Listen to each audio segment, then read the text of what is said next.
Di sini saya akan mempresentasikan metode penelitian saya, yaitu algoritma random forest untuk melakukan sebuah prediksi. Yang pertama yaitu penjelasan dari random forest-nya itu sendiri. Random forest adalah suatu algoritma yang menggunakan teknik ensemble learning dengan menggabungkan beberapa decision tree atau pohon keputusan yang dibuat secara acak untuk meningkatkan akurasi klasifikasi dan prediksi. Kemudian penjelasan dari ensemble learning. Ensemble learning adalah metode dalam machine learning di mana kita menggabungkan prediksi dari beberapa model untuk membuat prediksi yang lebih akurat dibandingkan dengan menggunakan satu model saja. Ensemble learning terbagi menjadi dua tipe, yaitu heterogeneous dan homogeneous. Nah, di sini terdapat perbedaan dari machine learning yang biasa dengan ensemble learning. Nah, uh, untuk machine learning yang biasa sama seperti pada umumnya, cara kerjanya yaitu dengan yang pertama membuat training setnya terlebih dahulu dari dataset yang digunakan. Nah, training set ini berisi dari X-train dan Y-train. X-train ini biasanya itu adalah fitur dan Y-train ini adalah label. Nah, dari training set ini dilakukan sebuah pemodelan.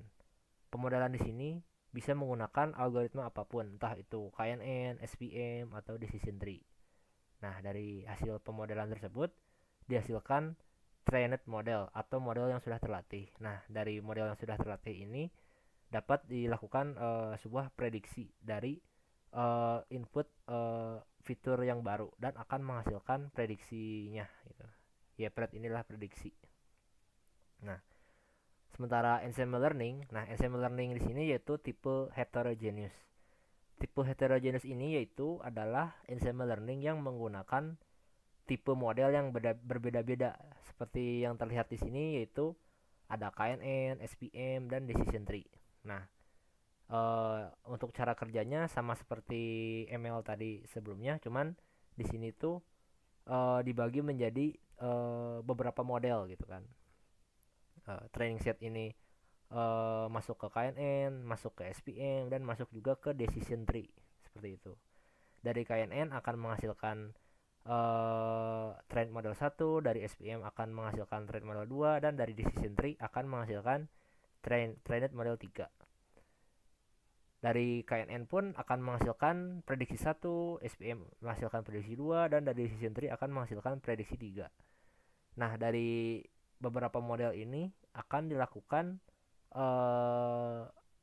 majority putting ya.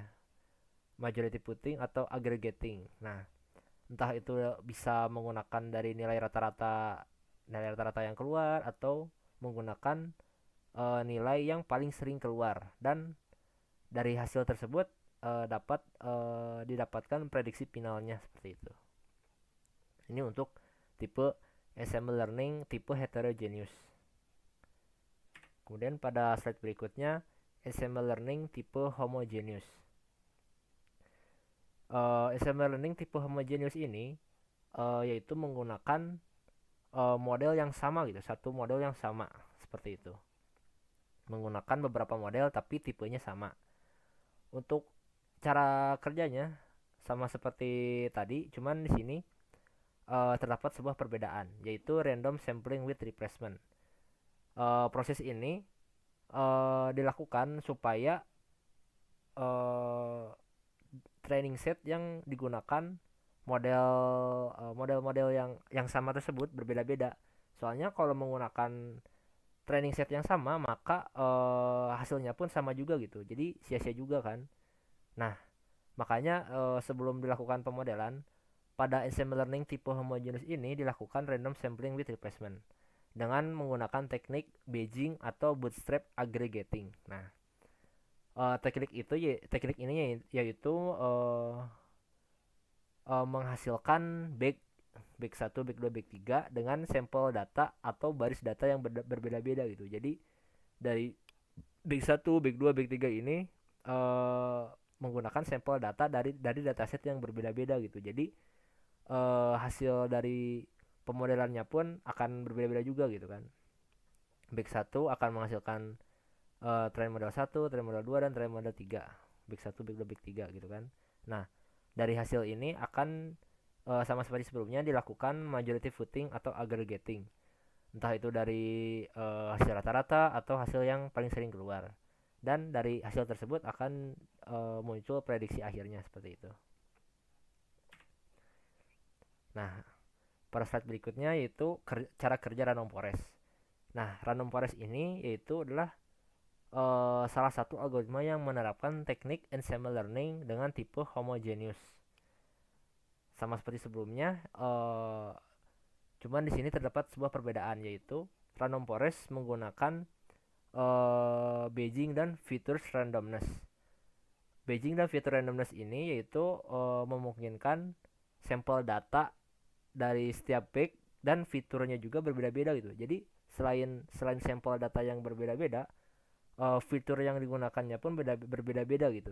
Jadi semakin kaya lah, semakin kaya dari sampel data yang digunakan untuk uh, dilatih oleh decision tree ini gitu. Nah, karena random forest, jadi algoritma yang digunakan di dalamnya yaitu adalah decision tree. Karena random forest itu kan artinya hutan acak. Nah, decision tree itu kan pohon keputusan. Nah, jadi uh, jika diartikan maka random forest itu adalah sekumpulan pohon-pohon keputusan gitu. Pohon-pohon keputusan atau decision tree. Nah, jika sudah dilakukan pemodelan maka sama seperti sebelumnya akan dihasilkan trend model 1, trend model 2, trend model 3 dan lainnya. Maka akan dilakukan majority voting atau aggregating. Entah itu dari hasil rata-rata atau hasil yang paling sering keluar. Dan akan dihasilkan YPRED finalnya ya, prediksi finalnya seperti itu.